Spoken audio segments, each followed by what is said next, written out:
I feel that the main purpose that both NATEs are having is just that we want to work for the students, and that's what basically that we're here for. Because AS stands for AS stands Associate Students and Primary Advocate for Students at California Student Artists to provide excellence, meaningful programs, and services designed to create and enhance a spirited learning-focused campus environment. And I feel that both of us are working towards the same goal, but in two different aspects. Like we're working more to educate the students to get out there and advertise so they can get involved and to empower them to feel comfortable at home because this is their home for the 4-5 years that they're planning to be here, and overall enhance the overall sense of population. That's where I stand at. Thank you.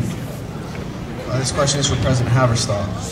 Your platform calls for efficient government, yet several members of your senior cabinet have resigned. Is that your definition of effective government, and can you explain why these people resigned? Sure. I have very high expectations for the officers in the student government, because student government's no joke. A lot of people think that student government is like ASB in high school, where we get to be the prom committee and just hang out and have fun and think we're cool. But student government is really important on this campus. And if you can't, take the heat, get out of the kitchen. You know what? We have an important job to do, and I definitely stand. I have complete utmost respect for anyone that decided not to continue, because a lot of them had school obligations, a lot of them had personal obligations they wanted to take care of. But you know what? Our job is important, and we're going to trudge on ahead regardless of whether or not people are with us or not. We're going to do what we have to do.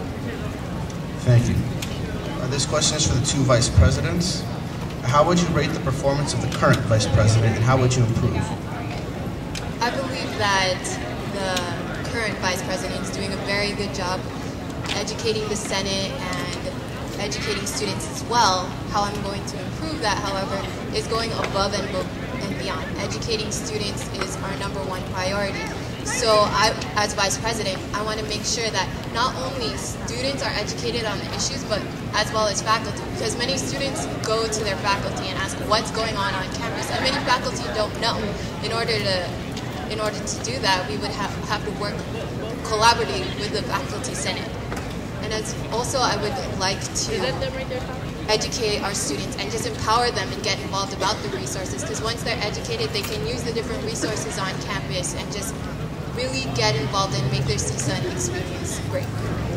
Alex. Yeah, I like to agree that I think our current vice president is doing a very good job, and I would also see myself working with the senators and the people that help and the students to help them get more involved on campus. However, I'd also like to help organize and work more effectively on the statewide level, advocating for students as well, because a lot of our platform is based on improving life for students through advocacy. I feel that if we have two people, the president and I, advocating for students at the statewide level, the more effective that will be. Thank you. This question is for Miguel. Your opponent, Mr. Haverstock, has successfully passed more legislation as AS president than any other AS president in recent memory.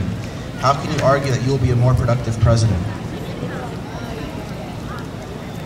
Well, I can't argue. I've heard he's done a good job passing legislation. I just feel that legislation is not everything in campus. We need to work overall on what the students' concerns are here, and just make it better. He's done a good job, but I know I can do a better job at it. Thank you. This question is for the presidents. Being both Greek affiliated, as a president, what actions would you take towards the idea of building a Greek row like other major universities have done? President Haverstock. Sure. I know this issue comes up a lot because the Greeks would really like to have housing. The reality is that the housing market is so expensive that it's going to be really impossible to invest in it right now.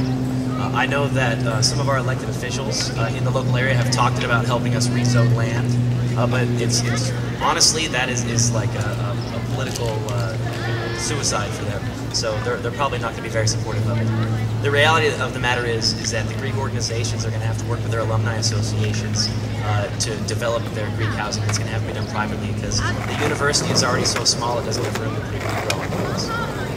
Thank you, Miguel. Yes, I heard it's been in the talks for many years, and it's hard because we live in a very residential area where a lot of people have retired here. But the talks are out there, and what we're looking into doing, and what is out there is that we're trying to create what SD San Diego has, have a dorm with all the Greeks live at. Every floor is a different floor for every Greek.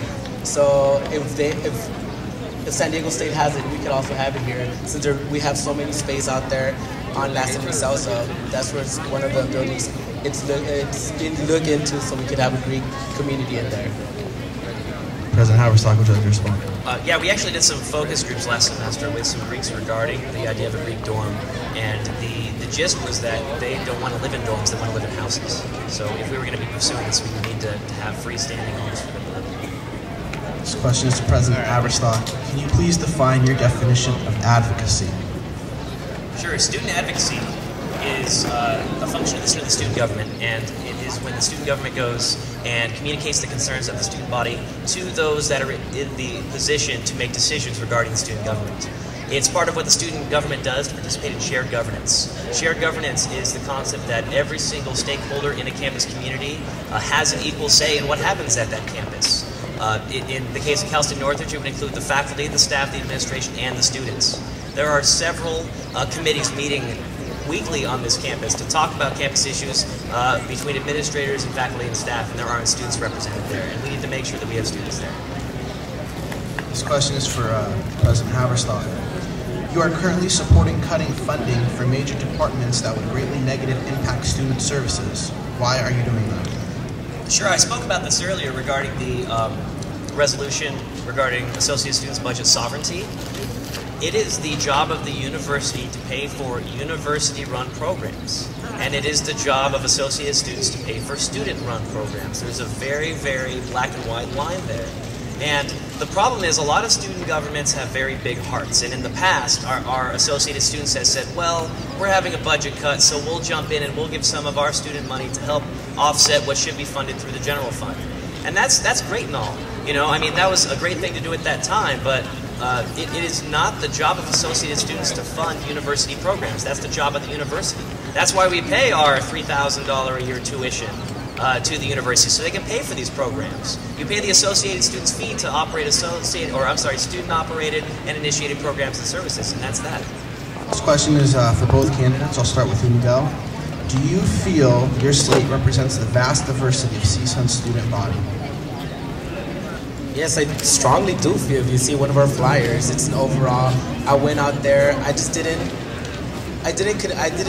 want to have a slate full of Greeks, which I'm Greek and I'm proud of. I've been a Greek for 4 years now. But I went out there. I talked to the ethnic groups. I talked to engineering department. I got a person from engineering. I got people from MECHA. I got a person from my fraternity. I just went out there and I strongly feel that my slate shows that diversity that we have right here at CSUN, and that's what we stand for. President Haverstock? Well, I think it would be really hard for any slate of 8 people in a student government election to accurately represent the diversity of our campus, being so large and diverse as it is, but I think I made a reasonable effort to try and make sure I pull people from different constituencies. Thank you. To the Vice President, the same question. We'll start with Senator Kamali. I believe our slate does reflect the different diversity we have on campus. It's not diverse just ethnicity-wise. It's diverse in involvement-wise. It's diverse in academically. It's diverse in just various arrays. It's diverse in experience. It's just full of different perspectives that will adequately educate our Senate, who will educate our students. And I think that's what it's about, just diversifying our senators in order to adequately represent our student population. Alex, would you like to respond? I just say that our slate is a fairly diverse slate. I mean, we have candidates from fairly all different kinds of academic pursuits, as well as ethnic backgrounds too. I think that we did a fairly good job on getting candidates from constituencies. To both presidential candidates, are you planning on giving scholarships to AB 540 students? Begin with President Haverstock. No. Thank you. Miguel. Yeah, like for right now, the question doesn't. It's not in the right contact. Like it's not appropriate for this situation. So.